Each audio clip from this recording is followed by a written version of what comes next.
Welcome back, ladies and gentlemen, to Newsfist. As you may or may not know, WEF is now in full swing, and as a result, I have spent, for my sins, the entire day listening to these fartbags dribble on. Honestly, it's been very, very boring. They seem to have dropped a lot of the more sort of spooky and wide-sweeping statements this year, possibly hoping that everyone will forget about them if they stop talking about how they want to change the world literally every goddamn sentence. Of course, they're still going to change the world. They're just, talking about it in a much more waffly way. So I thought I would present for your delectation some of the highlights of some of the first 2 days of the World Economic Forum. Literally no one has time to watch the entire thing yet. I think you'd probably need, 4 days to just go through all of the stuff from the first couple of days. But we have a few clips, a few highlights to get your juices flowing, and just to let you know that the WEF is still the same globalist organization as ever. As always, they have not ever sort of turned around and asked, gee, why is it that people dislike us? Well, obviously, it's the disinformation, the Russians, the right wing. It's the children that are wrong. No, it could not possibly be our actions. Our actions are being done for a broad global cause. So obviously, whatever we do in the name of that awesome global cause is the right thing to do. And if people aren't willing to get on board, well, we've got a gulag in the future for you, sir. The 2030 gulag, it will be extremely sustainable. All the meals will be made out of bugs. And the whole thing will be powered very, very green by having a bunch of slaves, riding exercise bicycles that power the generators under threat of being forced to listen to one of Klaus Schwab's 3-hour speeches. Truly a frightening prospect. Anyway, so we start with the opening statement by Mr. Klaus Schwab, Cabinets Schwab, as I like to call him. James Melville here, of course, quite aptly pointing out that it's like a cross between a James Bond villain and a middle management day-away seminar in a 3-star hotel. And I think he is right on the money. Let's have a listen. Good evening, and a very cordial welcome to the annual meeting 2023. I express this cordial welcome on behalf of the Board of Trustees, and my colleague, Holger Brend, is the President, and all the members of the Management Board, as well as all the people who are here to make your stay here enjoyable and productive. I know what could make my stay here enjoyable and productive, Klaus. You could all just fuck off. I mean, look, I know it's a bold plan, but you guys like bold plans, right? You like sort of coming up against resistance and, pushing further and, dealing with your stakeholder network. Look, hear me out. Why don't you all just fuck off, right? Phone up the other people in your stakeholder networks and just go back to, making money or buying houses or, do you have to have a global transformative agenda? Could you maybe go back to, the guys at the UN and just say we keep saying this word democracy and, we finally realize that actually doing a whole bunch of stuff that people don't want isn't very democratic. Could you? I fear not. They never listen to me. I sent him my proposal. I put it in a nice red bow and I called it the fuck offeringness of the World Economic Forum. I, suggested that they could make an offering to the climate gods of them fucking off. But they don't seem to listen to me. I can't possibly think why. I'm influential. Hey, I'm a global citizen. I am a global stakeholder. I deserve to be listened to just as much as Senor Schwab. It's terribly unequal, this system. I can't believe they didn't listen to me. We couldn't meet at a more challenging time. We are confronted with so many crises simultaneously. What does it need to master the future? What does it mean to master the future?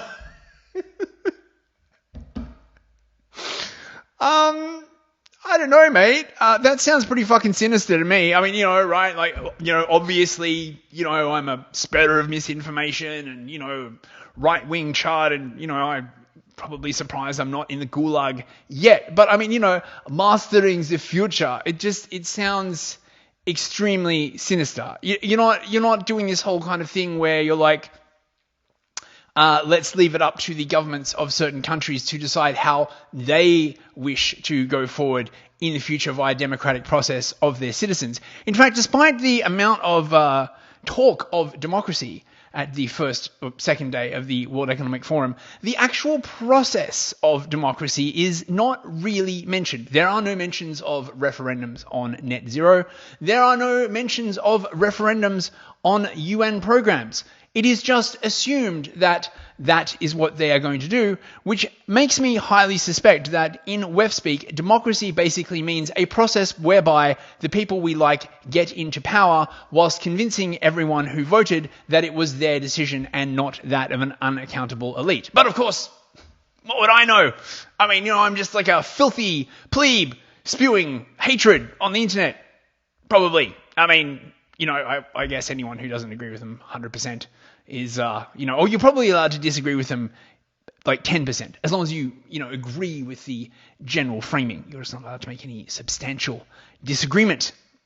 I really need that brainwashing, guys. I can't. I try and get on board and my mind recoils in horror. It's terrible, terrible.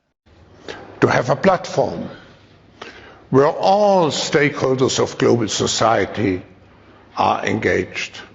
Governments, business, civil societies, the young generation, and I could go on, I think is a first step to meet all the challenges.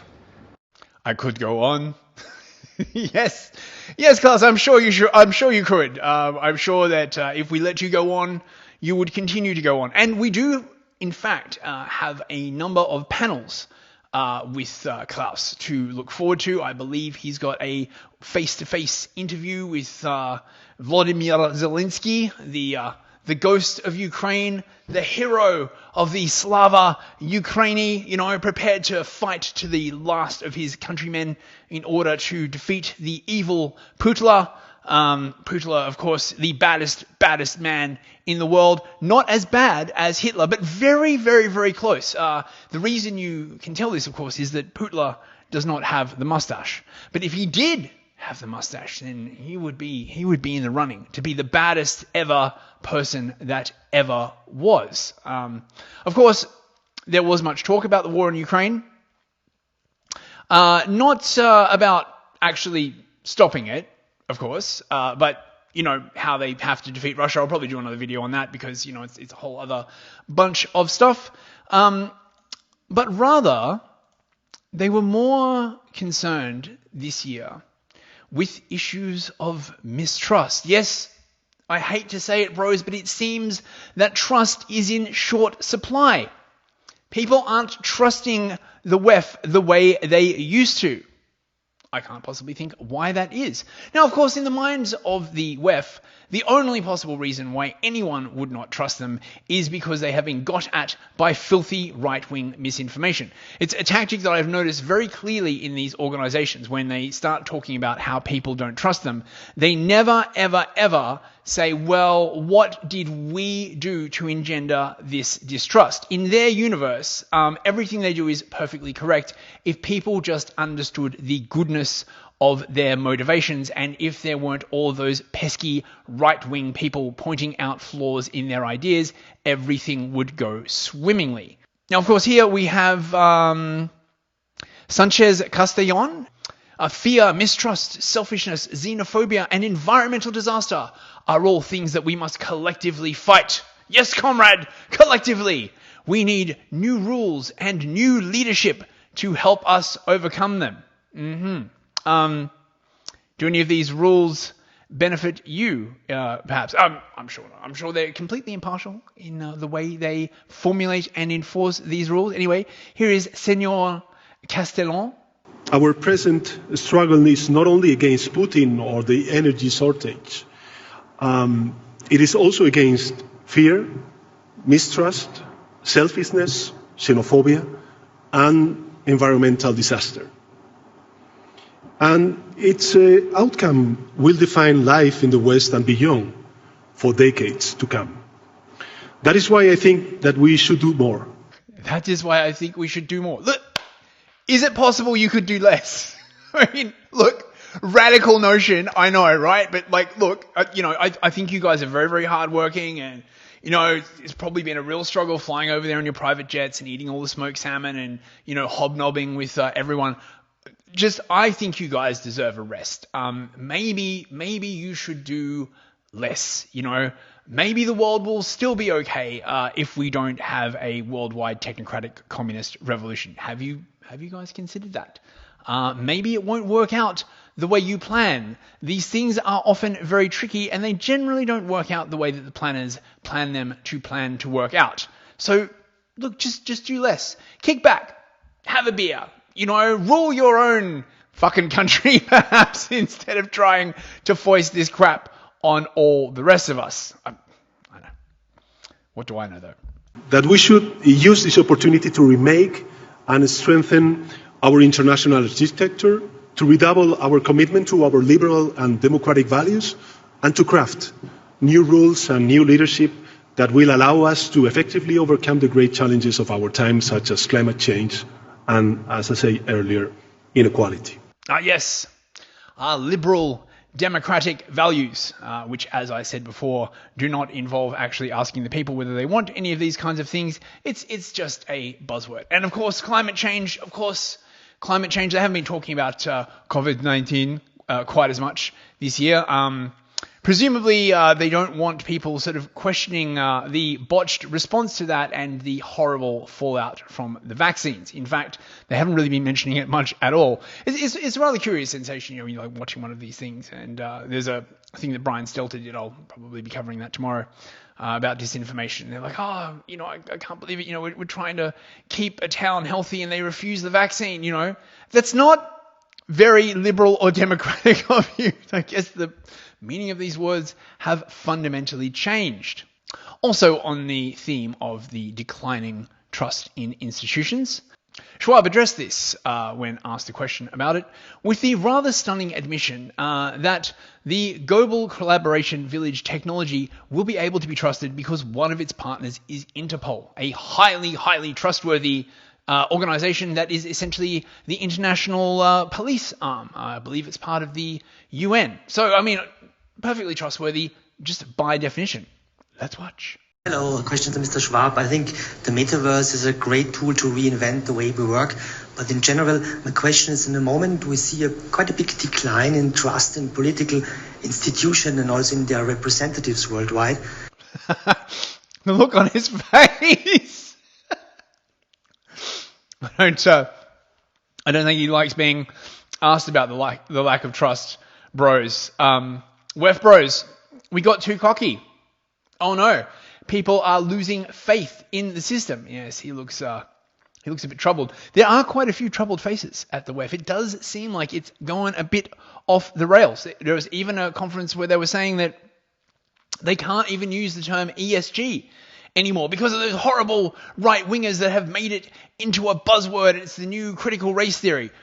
Not because they disagree with the idea of woke capital. Of course not. It's just the things that they don't say are in some ways actually more important than the things that they do say at this conference, because the things that they don't say are what sort of defines the great narrative and sets the parameters for our new leap forward into a global fourth industrial revolution. Or, buzzword, whatever the fuck they're going to say. To what extent do you think this can strengthen to build this trust again? I would refer afterwards also to Brad Smith. I think what is essential is to make sure that the system as such, the technology, can be trusted. And one of the village partners, for example, is Interpol. So we work together already with the necessary instances to make sure that the system is as safe as it can be. Now, I believe he was talking there about the metaverse, bros. The new global VR thing that everybody's going to live and work through that is in no way sinister. I was talking to someone about this actually the other day, and they reckon apparently it's not going to be VR goggles. They've kind of like basically ditched that idea. They've realized that it's stupid, and there's no way everyone's going to wear 24-hour VR goggles like for 8 hours a day. So instead it's going to be all sort of like, virtual reality on a screen. And I mean, look, if it's anything like the kind of stuff that Microsoft is coming out with, it's going to be like terrible, but apparently there are new players in the space. I personally just can't wait until, you'll be able to go to the office virtually. I mean, I suppose there are, some advantages. You'll be able to like wear no pants, and not shave, and, no one will care if you look like a sack of dented barbells, because your avatar will be all freshly shaven and shiny and new and conforming to the latest styles. Oh my God,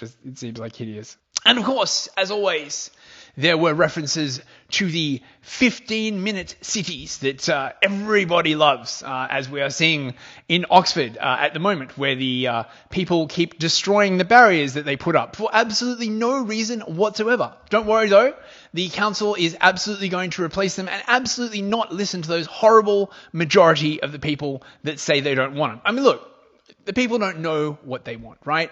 What is the value of being an overpreening technocratic elite if you can't decide for people what's good for them? Am I right, bros? And that's basically what it's all about. So let's check this one out. This is Bastien Giraud, the Swiss politician, sustainability researcher, corporate and industry advisor. What a fucking pillock. Look at this freaking photo. Have you taken your sustainability today? He's an elected member of the Swiss National Council, where he serves on the Environment, Spatial Planning and Energy Committee. So, I mean, he's basically one of those people who wants to control literally everything you do in the name of sustainability and climate. Oh, God, bros. I'm so fucking sick of these people, I can't tell you. For policies really to change the rules of the game, no? So that sustainability becomes the easier choice, not just for the people, but also for the companies. No, so I think an important measure in Switzerland was to have support for renewable energy, for energy efficiency, but also then changing the way districts work. For instance, in Zurich we have a lot of districts where you actually don't need a car, because all the activities, school, buying something, everything you can do in walking distance. And by doing that, people don't buy a car, and it's not felt like actually they would like to have a car and they are not allowed to have it, but they simply don't need it because the environment was built in a way that they don't need it. And I think this is what policy needs to do. They have to change the environment. So a sustainable lifestyle, a lifestyle in harmony with nature is the easiest way to go. And also for the companies. And here perhaps a last point. I really like what you said on following through. We had all these nice commitments. We had the Paris Agreement. We also here at World Economic Forum have every year very nice commitments. What's important is really to follow through and also to also shed the light. Sometimes you're very critical with those who are acting, say there are, and we need to be critical, and see that there's no greenwashing, but we should also put the light on those who are not acting. And I think policy needs to try, and I think, for instance, Biden's suggestion that the government only buys with companies who commit to Paris, who commit to science-based targets. I think that's a smart policy. So that policy tries to leverage also the action from companies and somehow gets all companies to act.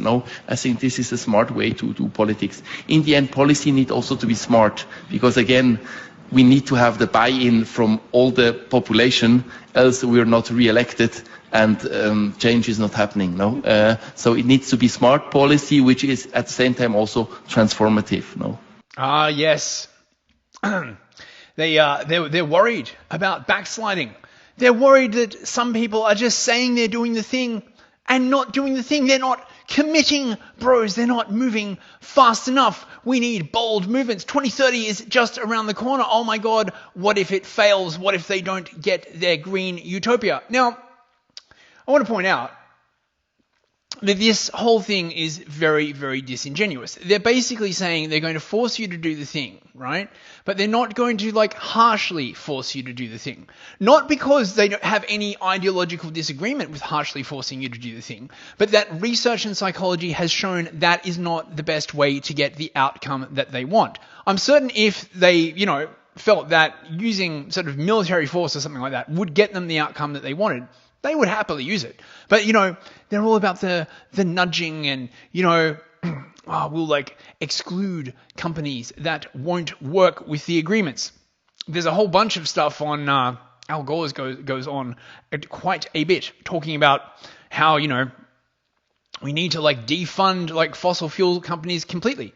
Are these companies just expected to commit seppuku and just commit suicide and, in no way resist? They're all like, oh, these fossil fuel companies are lobbying, to stop this from happening. Well, of course they would be. You are threatening their literal survival. Anyway, that is a bit of a sample of the second day of the World Economic Forum 2023.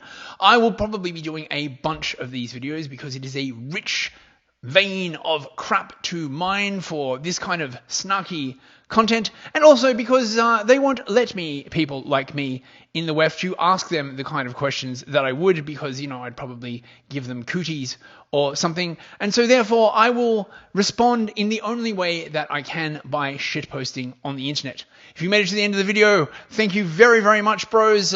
Please like, share, subscribe, do all the good stuff. We're actually doing like really well on Rumble, and I really, really appreciate it. If you are one of the new people who has joined me on Rumble, thank you very, very much. It is much appreciated. We will see you in a few days.